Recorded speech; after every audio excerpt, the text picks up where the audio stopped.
নমস্কার, সুরজিৎ মান্না ক্রিয়েশনস চ্যানেলের পক্ষ থেকে তোমাদের সবাইকে সুস্বাগতম। আশা করি তোমরা সকলে ভালো এবং সুস্থ আছো। আমি তোমাদের জন্য এই ভিডিওটিতে তুলে ধরছি 2026 সালের ক্লাস 6 তথা ষষ্ঠ শ্রেণীর ছাত্রছাত্রীদের জন্য রায় ও মার্টিন প্রশ্নবিচিত্রা থেকে ফার্স্ট ইউনিট টেস্ট তথা প্রথম পর্যায়ক্রমিক মূল্যায়নের জন্য বাংলার 2 নম্বর মডেল স্কুলের প্রশ্নপত্রের সেটটি সম্পূর্ণ সমাধান করছি। তার আগে তোমাদের কাছে অনুরোধ, তোমরা ভিডিওটি না টেনে পুরোটা দেখো। ভিডিওটি কেমন লাগলো কমেন্ট করে জানিও। ভিডিওটিতে লাইক দাও এবং শেয়ার করো, এবং চ্যানেলে নতুন হলে চ্যানেলটিকে সাবস্ক্রাইব করে চ্যানেলের সঙ্গে যুক্ত হয়ে যাও। আলোচনা শুরু করছি 7 নম্বর পেজের 2 নম্বর মডেল স্কুল, বাঁকুড়া জেলা স্কুল। এই স্কুলের প্রশ্নপত্র সেটটি আলোচনা করছি, লক্ষ্য করো। একে থেকে সঠিক উত্তরটি বেছে নিয়ে লেখো, যে কোনো চারটি। 1.1 শঙ্কর এমু পাখি দেখেছিল যে গাছের ডালে, অপশান কয়ে সবেদা। 1.2 ময়ূরের ডাককে বলা হয়, অপশান গয়ে কেকা। 1.3 কুমোরে পোকার শরীরের মধ্যস্তরের মোটার মতো সরু অংশটি যে রঙের, অপশান গয়ে হলুদ। 1.4 পাহাড়টি রয়েছে, অপশান গয়ে উত্তরে। 1.5 মন ভালো করা কবিতার কবি, অপশান গয়ে শক্তি চট্টোপাধ্যায়। 1.6 ঘাস ফড়িং কবিতায় যে ঋতুর কথা বলা হয়েছে, অপশান ক্ষয়ে বর্ষা। 2 দাগে নিচের বিকল্পগুলি থেকে সঠিক উত্তরটি বেছে নাও। 2.1 বাংলা ব্যাকরণের মৌলিক স্বরধ্বনির সংখ্যা, অপশান ক্ষয় 7টি। 2.2 প্রাতরাস শব্দের সন্ধি বিচ্ছেদ করলে হয়, অপশান কয় প্রাতঃ যুক্ত আস প্রাতরাস। 2.3 নি যুক্ত ঠুর থেকে হবে, অপশান গয়ে নিষ্ঠুর। 2.4 সংখ্যাবাচক শব্দ নয়, অপশান ক্ষয়ে নবম। এরপর 3 দাগে কি হয়েছে লক্ষ্য করো। নিচের প্রশ্নগুলি অতি সংক্ষেপে উত্তর দাও। 3.1 আকন্দবাড়ি স্কুলের ছাত্রছাত্রীরা কোন কোন জায়গা থেকে পড়তে আসে? ভেটুরিয়া, সাঁইবাড়ি, ঘোলপুকুর। 3.2 আমি পশুর ভাষা বেশ বুঝি, একথা কে কোথায় বলেছেন? রিউবেন ক্যাস্টাং পশু পাখির ভাষা গদ্যাংশে। 3.3 প্রলেপ দেওয়া শেষ হলে কুমোরে পোকা কিসের জন্য বের হয়? শিকারের অন্বেষণে বের হয়। 4 দাগে নিচের প্রশ্নগুলি অতি সংক্ষেপে উত্তর দাও, যে কোনো দুটি। 4.1 রাখাল গাছের তলায় শুয়ে কি দেখছে? মেঘগুলো আকাশটাকে ছুঁয়ে যাচ্ছে। মেঘগুলো আকাশটাকে ছুঁয়ে যাচ্ছে। 4.2 পাম গাছ কোথায় দাঁড়িয়ে আছে? মরুতটে। কোথায় দাঁড়িয়ে আছে? মরুতটে।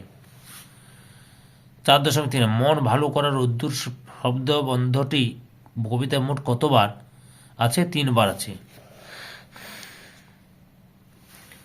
5 দাগে নিচের প্রশ্নগুলি 2-3টি বাক্যে উত্তর দাও, যে কোনো দুটি। 5.1 এমু পাখি কোথায় দেখতে পাওয়া যায়? এই পাখির ডিম পাড়ার রীতি কেমন? এগুলো আমি রায় আর মার্টিনের সহায়িকা বই থেকে দেখাচ্ছি, তোমরা লক্ষ্য করো।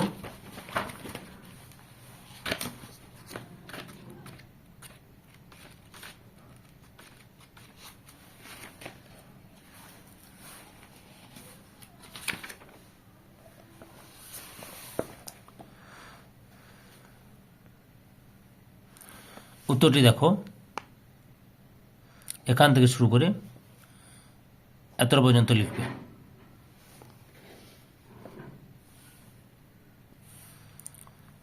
5.2 এরা তো মানুষেরই জাত ভাই। কারা মানুষের জাত ভাই? মানুষের কোন ভাবাবেগগুলি এরা খুব বোঝে? উত্তরটি লক্ষ্য করো। তোমরা এখান থেকে শুরু করে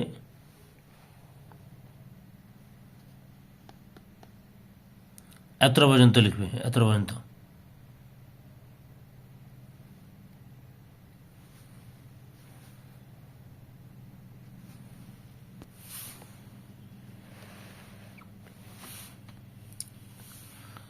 তিন 3.5 ডিম পাড়ার সময় হলে কুমোরে পোকা কি করে? উত্তরটি লক্ষ্য করো, এখান থেকে শুরু করে এতটা পর্যন্ত লিখবে। 6 দাগে নিজের প্রশ্নগুলি 2-3টি বাক্যে উত্তর দেয়, যে কোনো দুটি। 6.1 ভর দুপুরে কবিতায় মানুষ ছাড়া আর কার কার ঘুমানোর কথা বলা আছে? সে কোথায় ঘুমাচ্ছে? উত্তরটি লক্ষ্য করো, এখান থেকে শুরু করে এতটা পর্যন্ত লিখবে। 6.2 কেন ওর রং খর ও শান্ত? খড় শব্দের অর্থ কি? সমগ্র উদ্ধৃতাংশের অর্থ প্রকাশ করো। উত্তরটি লক্ষ্য করো। খড় শব্দের অর্থ তীব্র বা গাঢ়। সমগ্র উদ্ধৃতাংশের অর্থটি হলো মাছরাঙা পাখির গায়ের রং কেন এমন উজ্জ্বল অথচ শান্ত স্নিগ্ধ। 6.3 ঘাস ফড়িং কবিতায় কবি কখন কার সঙ্গে নতুন আত্মীয়তা স্থাপন করেছেন? উত্তরটি তোমরা এখান থেকে শুরু করে এতটা পর্যন্ত লিখবে। 7 দাগে নিচের প্রশ্নগুলি অতি সংক্ষেপে উত্তর দাও। 7.1 এ তো হামেশাই হচ্ছে, হামেশাই কি হচ্ছে?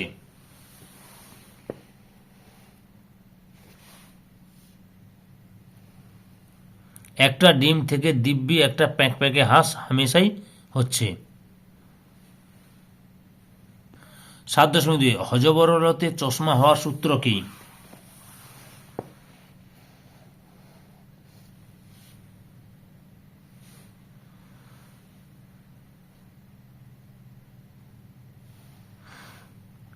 হজবরলতে চন্দ্রবিন্দু চ বেড়ালের তালবস্য আর রুমালের মা দিয়ে চশমায়ের সূত্র গঠিত। 7.3 গরম লাগলে কোথায় যাওয়ার কথা বলা হয়েছিল?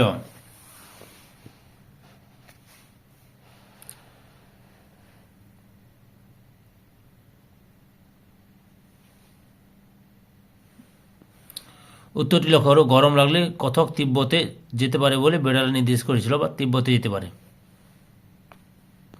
7.4 রুমাল থেকে হওয়া বেড়ালটির প্রকৃতি কেমন ছিল?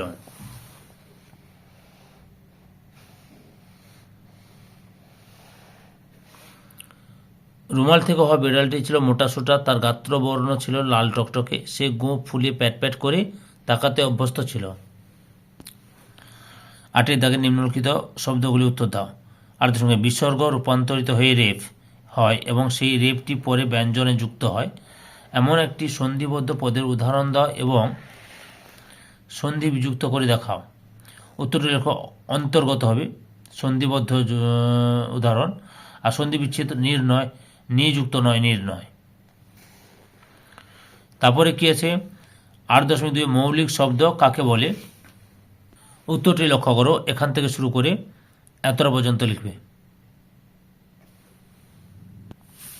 8.3 পঙ্কজ শব্দের ব্যুৎপত্তিক অর্থ ও প্রচলিত অর্থ লেখো। ব্যুৎপত্তিগত অর্থ হলো যা পাকে জন্মায়, এরা ব্যুৎপত্তিগত অর্থ। প্রচলিত অর্থ হলো পদ্ম ফুল। তারপরে 8.4 13 ও 16 সংখ্যার পূরণবাচক শব্দ লেখো। 13 হচ্ছে ত্রয়োদশ, 16 হচ্ছে ষোড়শ। 8.5 নিচের শব্দগুলি থেকে মৌলিক শব্দ যৌগিক শব্দ বেছে নিয়ে লেখো। কি আছে? বই, সিংহাসন, সহযোগিতা, জল। আচ্ছা, লক্ষ্য করো। মৌলিক শব্দ হচ্ছে বই, জল। যৌগিক শব্দ হচ্ছে সিংহাসন, সহযোগিতা। এরপরে 8.6 সন্ধি বিচ্ছেদ করো। নিরামিষ, সরোজ। আচ্ছা, লক্ষ্য করো। নিরামিষ নি যুক্ত আমিষ, নিরামিষ। সরোজ সর যুক্ত বর্গীজ, সরোজ। ধৈর্য সহকারে সম্পূর্ণ ভিডিওটি দেখার জন্য তোমাদের সবাইকে অসংখ্য অসংখ্য ধন্যবাদ। আজকে এই পর্যন্ত। পরবর্তী ভিডিওতে আবার দেখাবে। Tata, bye bye.